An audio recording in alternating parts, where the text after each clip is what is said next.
નમસ્કાર વિદ્યાર્થી મિત્રો, આજના વિડીયોની અંદર આપણે ધોરણ 5 વિષય પર્યાવરણનું તારીખ 9/4/2025ના રોજ લેવાયેલ બનાસકાંઠા જિલ્લાનું એકદમ ઓરિજિનલ અને 100% સાચા પેપરનું સોલ્યુશન કરવાના છીએ। તો પ્લીઝ મિત્રો વિડીયોને તમે અંત સુધી જરૂરથી જોજો, તમારા બીજા મિત્રોને શેર કરજો અને ચેનલમાં પહેલીવાર આવે તો ચેનલને સબસ્ક્રાઈબ કરજો। જે વિદ્યાર્થીઓને પેપર બાકી હોય, બીજા જિલ્લાના વિદ્યાર્થીઓને પેપર બાકી હોય તો એમના માટે પણ આ પેપર ખૂબ જ ઉપયોગી થવાનું છે। તો એમને પણ આ વિડીયોને જોવાનું છે, કારણ કે આ તમારા માટે મોસ્ટ એમપી પેપર કહેવાય। ઓકે, પહેલો પ્રશ્ન એવો છે કે ચાંગપા જાતિના લોકો મોટે ભાગે શેમાં રહે છે? તો મિત્રો જો જેટલો બને એટલો આપણે સાચો જવાબ આપીશું। તો એમાં પહેલામાં જવાબ આવશે રેબો।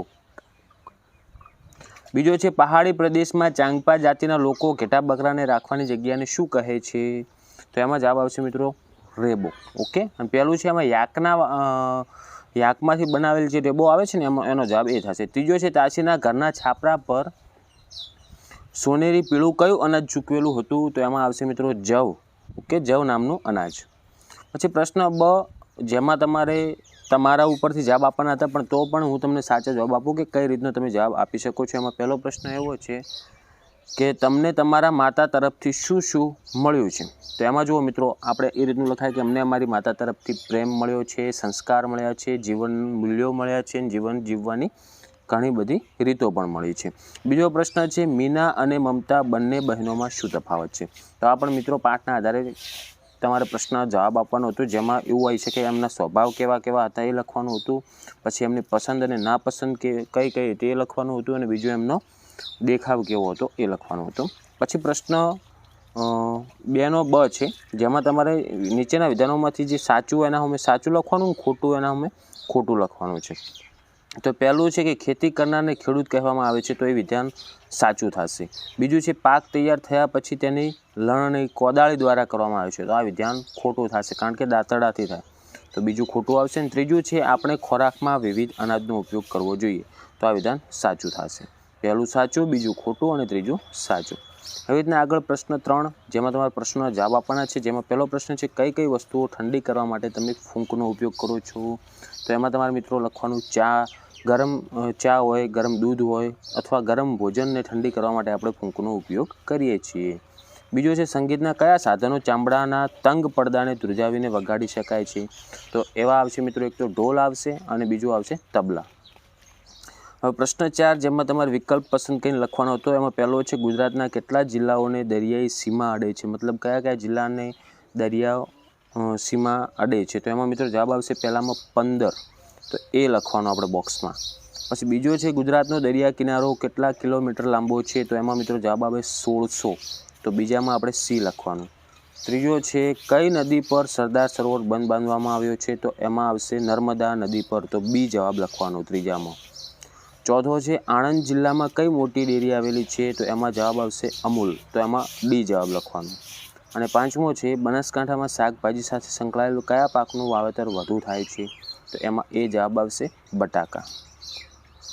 હવે આગળ જુઓ પ્રશ્ન 5, જેમાં તમારે પ્રશ્નનો જવાબ લખવાનો હતો પાઠ્યપુસ્તક મુજબ। હું તમને સાચો જવાબ આપીશ કે ગૌરવભાઈ જાનીની મુસાફરીના મુખ્ય સ્થળો જણાવો। તો ગૌરવભાઈ જાની એ કયા કયા સ્થળોએ મુસાફરી કરી તે આપણે જણાવવાના હતા એમાં। તો એમાં જવાબ આવશે મિત્રો પહેલામાં મુંબઈ આવશે, પછી એક દિલ્હી આવશે, પછી એક રાજસ્થાન આવશે અને લદ્દાખ આવશે। ઓકે, આ બધા જ લખવાના હતા। પછી પ્રશ્ન 6 છે, જેમાં તમારે તમારા પ્રમાણે જવાબ લખવાના હતા કે પહેલો છે કોઈ પણ 4 રમતના નામ લખો। તો એમાં તમે ક્રિકેટ લખી શકો, ફૂટબોલ લખી શકો, કબડ્ડી લખી શકો, ખોખો લખી શકો, હોકી લખી શકો, તમને જે 4 રમત આવડતી તે નામ લખવાના હતા। બીજો છે અનુજના ગામમાં કેવા કેવા અવાજો સાંભળવા મળતા હતા? તો અનુજના ગામમાં મિત્રો બળદના પૈડાનો અવાજ, પક્ષીઓનો અવાજ અને પ્રાણીઓનો અવાજ સાંભળવા મળતા હતા। પછી એના અથવામાં બીજો આપેલો છે, એનું પણ હું સોલ્યુશન કરાવું છું, તમે કયો લખ્યો કોમેન્ટ કરજો કે ધનુના પરિવારોનો કાફલો દશેરા પછી ક્યાં અને શેમાં રહેશે? તો ધનુના પરિવારનો કાફલો દશેરા પછી શેરડીના ખેતરમાં અને ઝૂંપડીમાં રહેશે। ત્રીજો છે દશેરા પછી ધનુનો પરિવાર કયા કયા કામ કરશે?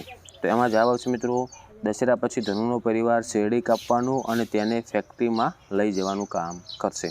એના અથવા બીજો ત્રીજો આપેલો છે કે ધનુનો પરિવાર જ્યારે 6 મહિના કામ માટે બહાર જાય છે ત્યારે ઘરે કોણ કોણ રહે છે? તો જ્યારે ધનુનો પરિવાર 6 મહિના માટે બહાર જાય છે ત્યારે તેમના વૃદ્ધ માતા પિતા અને બાળકો ઘરે રહે છે. હવે પ્રશ્ન 7, જેમાં આપણે ખાલી જગ્યા પૂરવાની હતી કે દાવાનળને લીધે ખાલી જગ્યા સંપત્તિને નુકસાન થાય છે. તો મિત્રો દાવાનળને લીધે આપણી જે સંપત્તિ છે એ નુકસાન થાય છે. બીજો છે ધરતીકંપને ખાલી જગ્યા આપત્તિ કહે છે. તો એમાં આવશે મિત્રો કુદરતી આપત્તિ. ત્રીજો છે કચરો હંમેશા ખાલી જગ્યામાં નાખવો જોઈએ. તો શું જવાબ આવે એનો? કચરા પેટીમાં. ચોથો છે લોકો ગાંધીજીને ખાલી જગ્યાના નામથી પણ ઓળખે છે. તો ગાંધીજીને મહાત્માના નામથી પણ ઓળખે છે. ચોથામાં આવશે મહાત્મા. હવે બ આપેલો છે કે પ્રશ્નોના જવાબ આપવાના કે પહેલું છે માનવ સર્જિત આપત્તિઓના નામ આપો. તો જો માનવ સર્જિત મતલબ માનવો દ્વારા કઈ કઈ આપત્તિઓ આવે છે એના નામ આપવાના છે. તો એમાં પહેલું આવશે આગ, બીજું આવશે અકસ્માત, ત્રીજું આવશે હુલ્લડ, ચોથું આવશે પ્રદૂષણ. આ રીતના તમારે માનવ સર્જિત આપત્તિઓના નામ લખવાના હતા. બીજો છે શાળામાં સફાઈ કોણ કરે છે? તો મિત્રો શાળામાં સફાઈ કામદાર કરે છે. પછી બીજું એમાં એમ જ છે કે શાની સફાઈ કરવામાં આવે છે? તો એમાં આવશે મિત્રો વર્ગખંડોની, મેદાનની, શૌચાલયની વગેરે સફાઈ કરવામાં આવે છે. આ રીતનું તમારે લખવાનું હતું. હવે પ્રશ્ન 8 તમારે જેમાં જવાબ આપવાનો છે પહેલો છે કે જંગલો માટે સૂર્યમણિ શું કહેતી હતી? તો મિત્રો જંગલો માટે સૂર્યમણિ કહેતી હતી કે જંગલો આપણા જીવનનો આધાર છે અને તેનું રક્ષણ કરવું એ આપણી ફરજ છે. આ એનો સાચો જવાબ થશે. બીજો છે મિઝોરમના લોકોના ચેરાવ નૃત્ય વિશે જાણકારી આપો. તો મિત્રો આપણે ચેરાવ નૃત્ય વિશે લખવાનું હતું. તો ચેરાવ એ મિઝોરમનું પરંપરાગત વાંસ નૃત્ય છે. વાંસ દ્વારા થતું નૃત્ય છે. તેમાં લોકો વાંસની લાકડીઓથી તાલબદ્ધ નૃત્ય કરે છે. આ એનો જવાબ થશે. ઓકે, તો મિત્રો આ હતું આપણે ધોરણ 5 વિશે પર્યાવરણનું તારીખ 9/4/2025ના રોજ લેવાયેલ ઓરિજિનલ પેપરનું સોલ્યુશન. તો આશા રાખું છું મિત્રો કે વિડીયો તમને ઉપયોગી બન્યો છે. તો વિડીયોને લાઇક કરી દો, ચેનલને સબસ્ક્રાઈબ કરી દો, તમારા બીજા મિત્રોને પણ શેર કરજો. ઓકે, અને તમારે કેટલા માર્ક્સ આવશે એ પણ કોમેન્ટ કરજો. હવે મળીશું આપણે નેક્સ્ટ વિડીયોમાં. Thank you so much for watching my videos. Thank you so much.